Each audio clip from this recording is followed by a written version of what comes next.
ముద్రగడ పద్మనాభం వారి పేరు పరిచయం అక్కర్లేనటువంటి పేరు. కాపు సంఘం నాయకుడిగా ఆయన చేసినటువంటి ఎన్నో ఉద్యమాలు సక్సెస్ అయ్యాయి. అలాగే మల్టిపుల్ టైమ్స్ ఎమ్మెల్యేగా ఆయన ప్రజా నాయకుడిగా కూడా పేరు పొందినటువంటి వ్యక్తి. అలాగే ఆ ఉమ్మడి ఆంధ్రప్రదేశ్లో మంత్రిగా కూడా పనిచేసినటువంటి ఒక అద్భుతమైనటువంటి నాయకుడు. వారు నిన్న రాత్రి 1 గంటకు అమరులయ్యారు. వారి ఆత్మకి శాంతి చేకూరాలని మన భగవంతుడిని మనస్ఫూర్తిగా ప్రార్థిస్తూ, వారి అనారోగ్యంతో వారు మరణించడం జరిగింది. ఆ అనారోగ్యానికి కారణాలేంటి, అలాగే ఇక్కడ రాజకీయ విశ్లేషణ కంటే కూడా ఒక ఆధ్యాత్మికమైనటువంటి విశ్లేషణ అవసరమని నాకు అనిపించింది. ఎందుకు అంటే దానికి ఒక ప్రాముఖ్యత ఉంది. దాని గురించి మన సూర్యోపాసకులైనటువంటి విక్రమాదిత్య గారు ఉన్నారు. వారి దగ్గర, వారి సమక్షంలో వారు దివంగత నేత ముద్రగడ పద్మనాభం గారు కాలం చేసే ముందు వారితోటి ఉన్నారు. ఏం జరిగిందనేటటువంటి వివరాలు తెలుసుకుందాం. ఆధ్యాత్మిక పరమైనటువంటి జర్నీ ఆయనది ఎలా జరిగిందో తెలుసుకుందాం. సూర్యోస్మి అండి. సూర్యోస్మి తల్లి. నిజంగా విచారించదగ్గ విషయం. ఒక మంచి నాయకుడు. చాలా అసలు చెప్పాలి అనంటే కాపు సంఘానికి ఆయన చాలా ఒక బలం అని చెప్పచ్చండి. అంత ధైర్యం ఇచ్చినటువంటి వ్యక్తి. అలాగే బీసీ సంక్షేమానికి కూడా ఎన్నో ఉద్యమాలు చేశాడు ఆయన. అలాగే ఆయన ఒక మీటింగ్ పెట్టారంటే లక్షలాది మంది వచ్చేవారు. అంత బలమైనటువంటి నాయకుడు. వారు అమరులవ్వడం రాత్రి. మీరు వారి దగ్గర ఆయన కాలం చేసే ముందు ఆయన అనారోగ్య పరిస్థితి తెలుసుకున్న తర్వాత వారి నుంచి వారి కుటుంబ సభ్యుల రిక్వెస్ట్ మేరకు మీరు వారిని సంప్రదించడం జరిగింది. ఆ తర్వాత వారికి సంబంధించి మీరు ఒక కార్యక్రమం కూడా చేయటం అనేటటువంటిది జరిగింది. దాని గురించి వివరిస్తారు. ఇది చాలా బాధాకరమైన విషయం.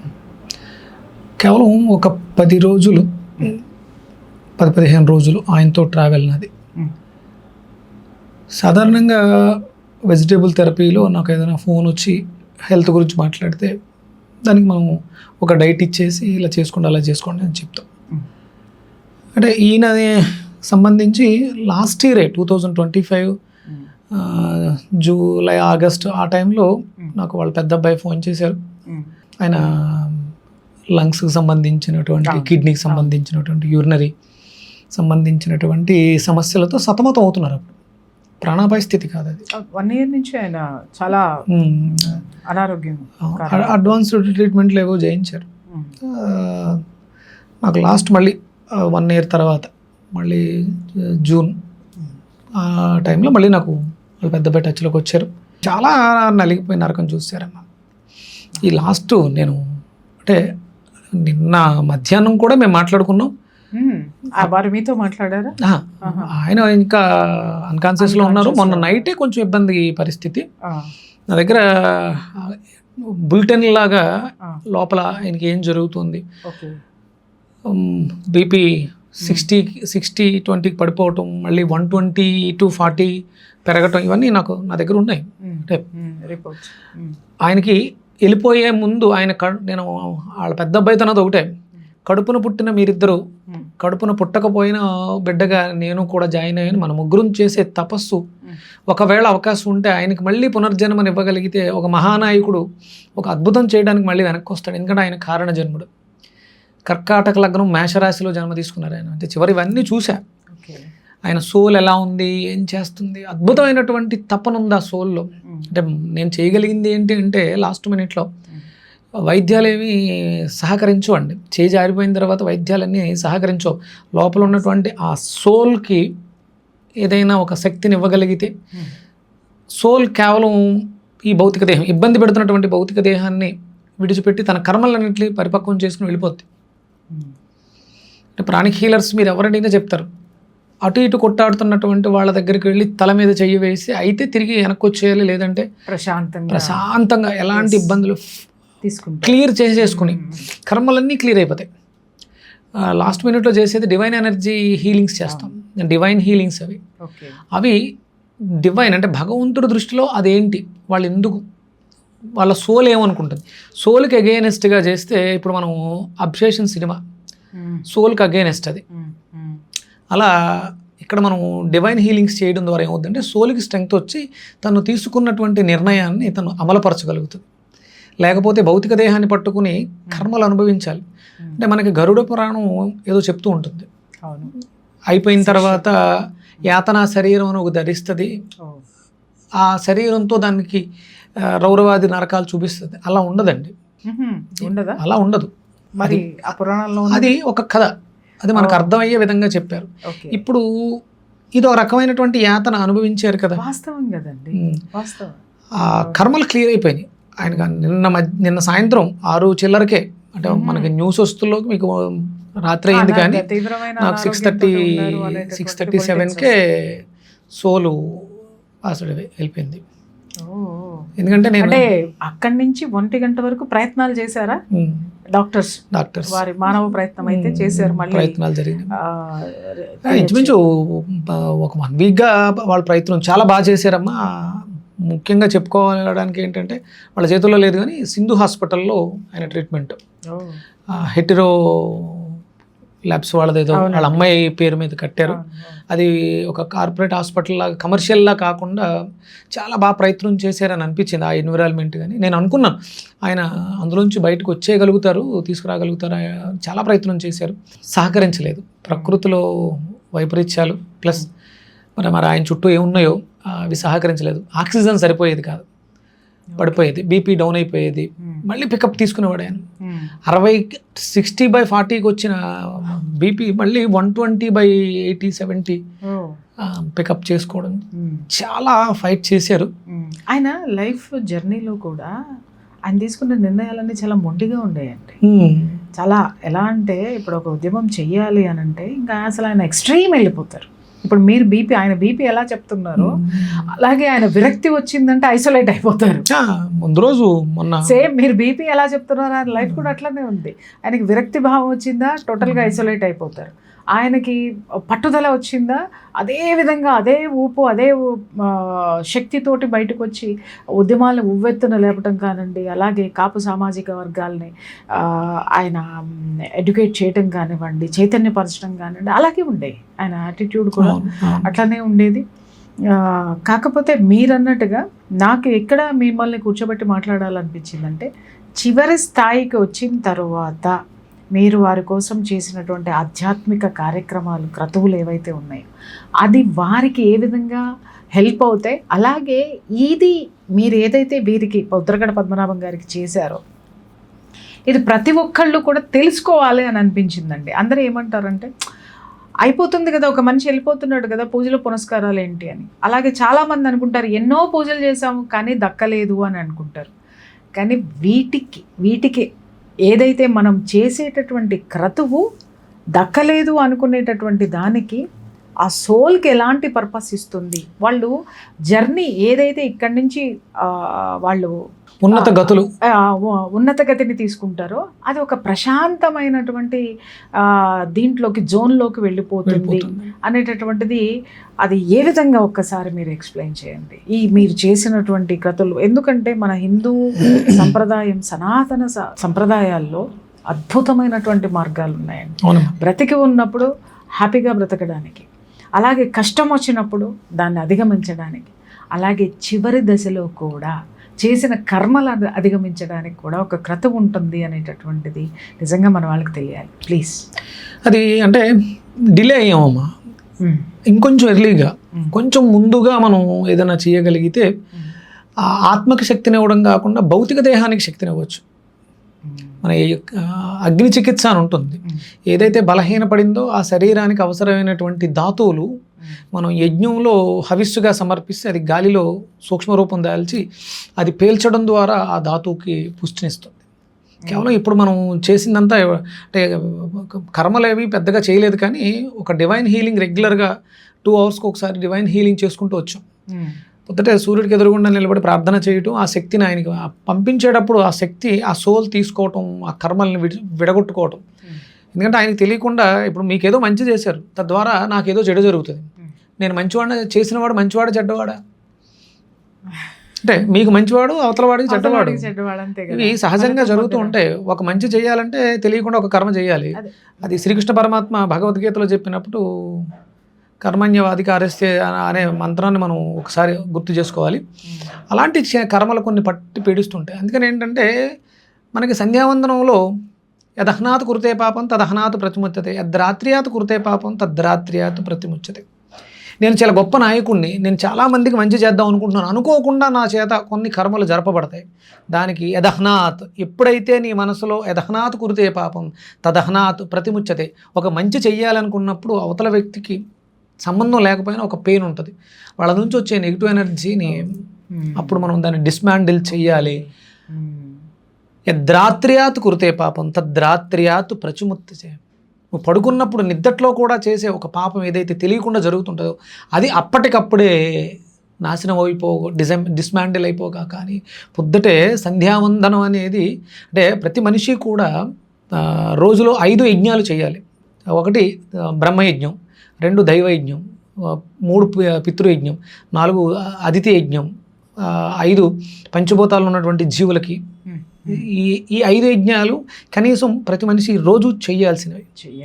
ఇందులో కొంచెం ఇబ్బందికరంగా ఉండేది ఏంటంటే దైవయజ్ఞం, అంటే యజ్ఞకుండం పెట్టుకుని అగ్నిని ఆరాధన చేయడం అనేది కుదరకపోవచ్చు. సంధ్యావందనం చేయటం అనేది కుదరదా? బ్రహ్మయజ్ఞం. అలాగే మనకి జన్మనిచ్చినటువంటి తల్లిదండ్రులకి చేయడం కుదరదా? అలాగే మన ఇంటికి వచ్చి ఆయన అంటే అతిథి యజ్ఞం చేయలేదంటే చేశాడు ఆయన. ఎవరైనా ఆయన ఇంటికి వెళ్ళాలంటే ఆయన పెట్టే తిండి తినలేక బాధపడి భయపడి వెళ్ళటం మానేసేవారు. 10-15 లీటర్ల పాలు రోజుకి, 10-15 లీటర్ల పాలు వచ్చేవాడు ఆయన ఇంటికి రోజుకి. అలా అంటే నేను ఆ చిన్న అబ్బాయి గిరితో కూర్చున్నాను. అసలు ఆయన గురించి తెలుసుకోవాలి, ఆయనకి మనం చేసే హీలింగ్ ఏదైతే డివైన్ హీలింగ్ అంటే ఒక కర్వ ఉంటుందమ్మా. ప్రాణిక్ హీలింగ్ అనే పరిభాష, ప్రాణిక్ హీలింగ్ అనేది ఒకటి నేర్చుకున్నాను. అర్హటిక్ యోగా వరకు సాధన చేస్తున్నాను. ఇవి ఆ సోల్స్ని క్లియర్ చేస్తాయి. అంటే దిక్కు తెలియకుండా అనారోగ్యంతో బాధపడి ఇబ్బంది పడిపోతాయి.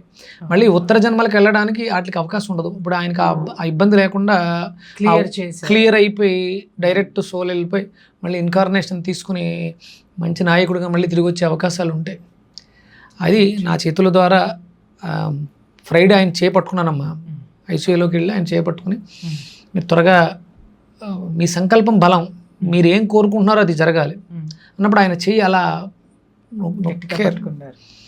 అలా మాస్కే పెట్టేసి ఉన్నాయి, మాట్లాడడానికి అవకాశం లేదు. వాళ్ళ అబ్బాయితో వెళ్ళిపోదాం. ఆయనకేదో ఒక సంకల్పం ఉంది, ఆ సంకల్పం నెరవేరాలి. అది ఆయనకి తెలుసు, భగవంతుడికి తెలుసు. మనం మీడియేటర్లో మనకేం తెలుస్తుంది? మీరు ఏదైతే సంకల్పం బలం పెట్టినారో అది బలంగా ఉండాలి. మీకు ఆ శక్తి భగవంతుడు ఇవ్వాలి. మీరు త్వరగా రావాలని కోరుకుంటున్నాం. ఎలా అనేది మన చేతిలో లేదు కాబట్టి చాలా బాధగా ఉందబ్బా. నిజమండి. అంటే ఒక మహానాయకుడు. ఆ తర్వాత ఆయన గురించి నేను పూర్తిగా తెలుసుకున్నాను. ఒక అద్భుతమైనటువంటి నాయకుడు. ఆయన జాతకం చూడడం జరిగింది. కారణ జన్ముడు, చేయాల్సిన కార్యాలన్నీ చేసి బీసీలలో చాలా చైతన్యం రగిల్చినటువంటి వ్యక్తి అండి.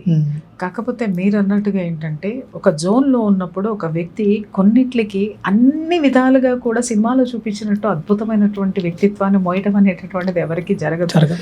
కర్మలు కూడా మనల్ని వెంటాడుతున్నప్పుడు మనం పడుతూ లేస్తూ పడినా మళ్ళీ లేస్తూ జీవితం సాగిస్తూ ఉంటాం. అలాంటివి ప్రతి ఒక్కళ్ళ జీవితంలోనూ ఉంటాయి. కాకపోతే ఏంటంటే నాయకులు కాబట్టి వాళ్ళు టాప్ మోస్ట్లో ఉంటారు కాబట్టి అందరి దృష్టి అక్కడ పడుతుంది. ఇది తప్పు, ఇది ఒప్పు, ఇది దుర్మార్గం, లేకపోతే ఇది ఇంకొకటి అని మాట్లాడుకోవడానికి అవకాశం. మన జీవితంలో కూడా అవన్నీ జరుగుతూనే ఉంటాయి. మీరు అన్నట్టుగా ఒకళ్ళకి హెల్ప్ చేస్తామంటే ఇంకొకళ్ళకి మనం హామ్ చేసినట్టే కదా 100%. ఎందుకంటే నా లైఫ్లో అవి చాలా జరుగుతూ ఉంటాయి. పంచాయతీలకు వస్తూ ఉంటారు. అవతల ఉన్న వాళ్ళది తప్పైనా సరే యువతల్లో ఒప్పు అయినటువంటి వాళ్ళని న్యాయం ఉన్న వైపు మనం మాట్లాడితే అన్యాయానికి గురైనటువంటి వాడి తరపు నుంచి న్యాయం అనుకుంటాడు కదా. అది అన్యాయం వైపు ఉన్నటువంటి వాడు కూడా ఒక పెయిన్ ఉంటుంది. ఆ పెయిన్ నుంచి కూడా మనకి కొంత వాడి పెయిన్కి సంబంధించిన ఎనర్జీ మనల్ని తాకుతుంది. ఇది నేను బలంగా నమ్ముతాను సార్. మనం అనుకుంటాం కానీ దుష్ట శిక్షణ అంటే కృష్ణ పరమాత్మ కూడా అదే చెప్తాడు. ప్రక్షాళన చేసుకోవడానికి ఆయనకు కూడా ఒక శాపానికి గురైనటువంటి పరిస్థితి. త్రేతాయుగంలో శ్రీరామచంద్రమూర్తి లక్ష్మణ స్వామితో ఒక మాట అంటారు, ఏ జన్మలో ఏ కర్మ చేశానో ఈ జన్మలో అన్ని భోగభాగ్యాలు విడిచి నారవస్త్రాలు ధరించి అరణ్యంలో సంచరించాల్సి వచ్చింది. భగవంతుడే అంత మాట భార్యను వేసుకుని, సీతాదేవిని వేసుకుని. అదే భగవంతుడికి కర్మను అంటే అనుభవించడం మానవ తప్పలేదు. జన్మ తీసుకున్నప్పుడు అంటే అదే కర్మ ఎప్పుడైనా కర్మ దాని అంటారు బౌన్స్ బ్యాక్ వచ్చి కట్టి కుడిపేస్తుందంట. Yes. అందుకని ఏంటంటే మనం కర్మలు చేస్తున్నాం. ఇక్కడ నేను చెప్పేది ఏంటంటే పద్మనాభం ఆయనతోటి గడిపిన క్షణాల్లో వాళ్ళ పిల్లలతో మాట్లాడిన ఇదిలో నాయకుడిని కాపాడుకోవడం మన బాధ్యత. అందుకని ప్రతి ఒక్కళ్ళు కూడా అంటే ఆర్థికంగా మీరు ఎంత గొప్పవారైనా డబ్బులు పోస్తే ప్రాణం వెనక్కి రాదు. మీకు కావాల్సింది ఆధ్యాత్మిక సంపద, వెల కట్టలేని సంపద, ఆధ్యాత్మిక సంపద. అది ఒక్కటి మాత్రమే మిమ్మల్ని రక్షించగలదు. ఇప్పుడు మీరు మాకు కావాలమ్మా, మిమ్మల్ని కాపాడుకోవాల్సిన బాధ్యత నాతో ఉంది. అమ్మా మీరు జాగ్రత్తగా ఉండండి, నాకు ఫోన్ చేసినప్పుడు నేను దీర్ఘాయుష్మాన్ భవ, దీర్ఘ సుమంగళి భవ, ఆశీర్వాదం సంకల్ప సిద్ధిరస్తు. ఎందుకంటే రిసీవ్ చేసుకునే ముందు ఆశీర్వాదం ఇస్తారు, పెట్టేసే ముందు కూడా ఆశీర్వాదం ఇస్తారు. ఎందుకంటే మిమ్మల్ని కాపాడుకోవడం మా బాధ్యత. అదే ఇప్పుడు నాకు ముందు తెలిసి ఉంటే నేను మిమ్మల్ని కాపాడుకోవడానికి చాలా ప్రయత్నం చేసి ఉండేవాడిని. అంటే మీరు అన్నారు కదా సంవత్సరం క్రిందటే ఫోన్ చేశారని, కానీ అప్పుడే నాకు అంటే పూర్తిగా రాలేదు. అప్పుడు మన సరే దీనికి కూడా విక్రమాదిత్య గారు కర్మ అడ్డొచ్చేస్తుంది. అడ్డొచ్చేస్తుంది. నేను ఆయన దగ్గరికి వెళ్ళటానికే కృష్ణానగర్ నుంచి హైటెక్ సిటీ దగ్గర ఉన్నటువంటి హాస్పిటల్ సింధు హాస్పిటల్కి వెళ్ళడానికి నాకు సుమారు గంటన్నర పట్టేసింది. ఎంత 10-15 నిమిషాల్లో వెళ్ళిపోగా. అవును, అంటే కారణాలు సర్కమ్స్టాన్సెస్ ఎందుకు అడ్డు పెడుతున్నాయి అనేది విశ్లేషణ చేస్తాం కదా, ఇవన్నీ కారణాలు అవుతాయి. కరుణుడి చావుకి కారణాలు అన్నట్టుగా మీరు అన్నట్టుగా సామాన్యుడి నుంచి ఇలాంటి నాయకుల వరకు కూడా కర్మలు అనేటటువంటి వాటిని అధిగమించడానికి ఆధ్యాత్మికమైనటువంటి ఆ యొక్క కొమ్మని పట్టుకోవాల్సింది సార్. ఎప్పుడో వయసు అయిపోయిన తర్వాత, చేతులు కాలిపోయిన తర్వాత అదే చూసాం కదా మనం పద్మనాభం గారి ఇద్దరు విషయంలో. సంవత్సరం కిందటే ఆయన మిమ్మల్ని సంప్రదించినప్పుడు అది కొనసాగించి ఉన్నట్టయితే ఆయన ఆరోగ్యం మెరుగుపడేది, ఆయన మరికొంతకాలము డెఫినెట్ గా ఒక మహానాయకుడిని కోల్పోయి ఉండేవాళ్ళం కాదు. అప్పుడు ఆయన దాంట్లో నుంచి బయటకు వచ్చిన తర్వాత ఆయన ఎక్కడ పొరపాట్లు చేశారో వాటిని సరిదిద్దుకునే అవకాశం కూడా లైఫ్ తీసుకున్నప్పుడు ఉండేది, జీవించి ఉన్నప్పుడు జరిగి ఉండేది. ఎనీహౌ ఇవన్నీ కూడా గొప్ప వాళ్ళ జీవితాలన్నిటినీ కూడా ఆధ్యాత్మికంగా కూడా విశ్లేషించడానికి కూడా ఒక అద్భుతమైనటువంటి అంశాలంటే నిజంగా థ్యాంక్ యూ సో మచ్. ఇలాంటి అంటే ఇది అవకాశం కాదు, ఇలాంటి పరిస్థితులు ఎవరికి రాకూడదు. అలాంటి మహానాయకుల్ని చాలామంది ఉన్నారు సీనియర్స్. ఆ నాయకులను అందరినీ కాపాడుకోవాల్సిన బాధ్యత ప్రతి కార్యకర్తకి ఉంది. పార్టీలు పక్కన పెడదామండి, నాయకుడు, జనంలో ఉన్న నాయకుడు, అధినాయకుడు, అలాంటి నాయకుడిని కాపాడుకోవాలంటే తన చుట్టూ ఉండేవాళ్ళు ప్రతి బిడ్డగా మారాలి. వాళ్ళు చేసేటువంటి ఏదైతే ఆధ్యాత్మిక ప్రయాణం ఆ నాయకులకి బలం ఇస్తుంది. నువ్వు బలంగా ఉన్నావా, బాడీ బిల్డింగ్ చేసావా, ప్రయాణము ఆధ్యాత్మిక క్రతువులు కూడా, ఆధ్యాత్మిక క్రతువులు లేకపోతే మీరు ఏమీ చేయలేరు. మన చేతిలో ఏమీ ఉండదు. ఆధ్యాత్మిక చింతన, ఆధ్యాత్మిక క్రతువులు సాధనే నీకు బలం ఇస్తాయి, నీ నాయకుడికి శక్తినిస్తాయి. నేను ఎంతటి వాడిని ఆయనతో చేయడానికి. చివరికి నేను అంటే ఆయన ఆత్మకి ఎలాంటి ఇబ్బందులు లేకుండా, అంటే చనిపోయిన తర్వాత రెస్ట్ అండ్ పీస్ అని చెప్పేసి నేను రిప్పు మెసేజ్లు పెడతారు, అవి కాదు.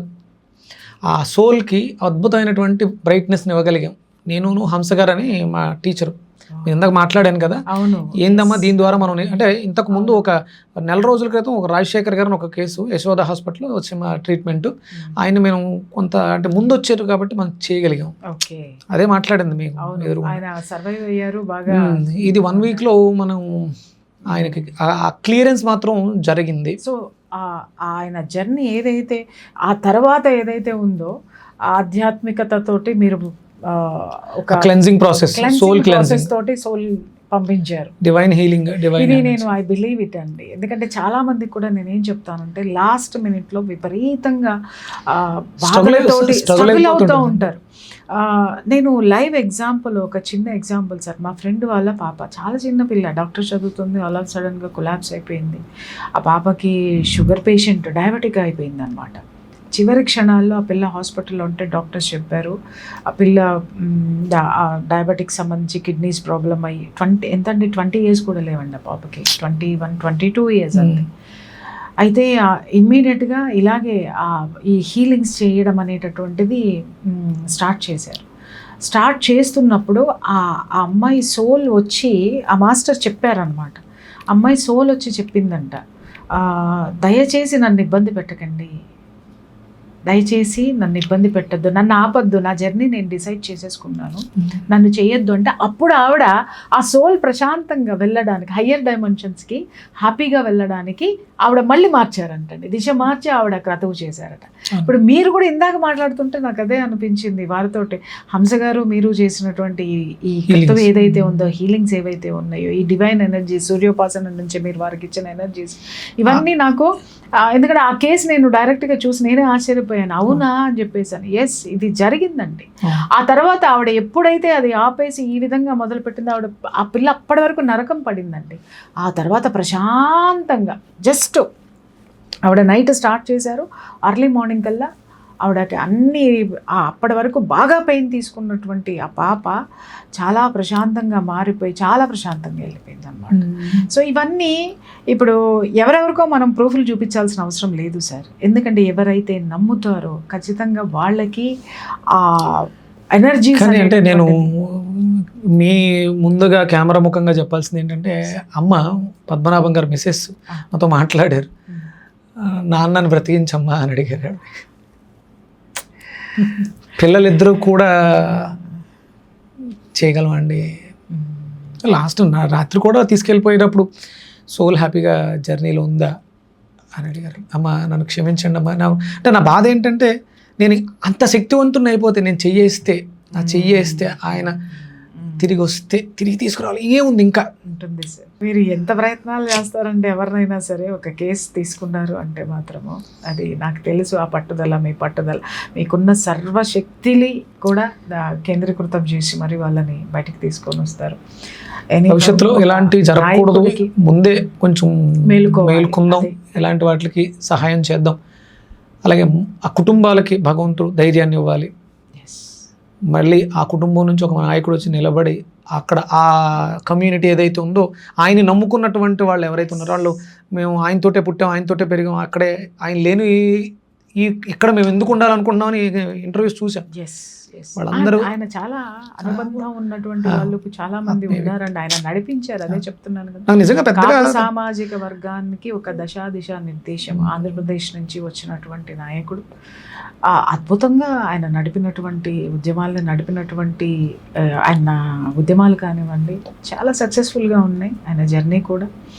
మనం ఏమిటంటే, ఒక వ్యక్తి ఎప్పుడైతే ఇక్కడ నుంచి పైలోకానికి జర్నీ చేస్తారో, అప్పుడు వాళ్ళ యొక్క పట్టుదల ఏంటి, వాళ్ళు ఏం చేశారు, ఎంత గొప్పగా నడిపారు అనేటటువంటిది మనకు అనిపిస్తుంది. కానీ లైవ్గా ఉన్నప్పుడు మాత్రం విమర్శలు వస్తాయి సార్. నిజంగా చెప్పాలంటే అలాంటి పట్టుదల ఉన్నటువంటి నాయకత్వం ఈరోజు జనాల్లో లేదు, నిజంగా లేదు. మీరు అన్నట్టుగా ఒక ఉద్యమాన్ని నడపగలిగినటువంటి శక్తి, నాయకత్వపు లక్షణాలు చాలా అరుదుగా ఉంటాయి. అలాంటి నాయకుల్ని కాపాడుకోవాల్సినటువంటి అవసరం ఉంది. దాంట్లో ఆధ్యాత్మిక ప్రయాణం అనేటటువంటిది ఒక గొప్ప మార్గం.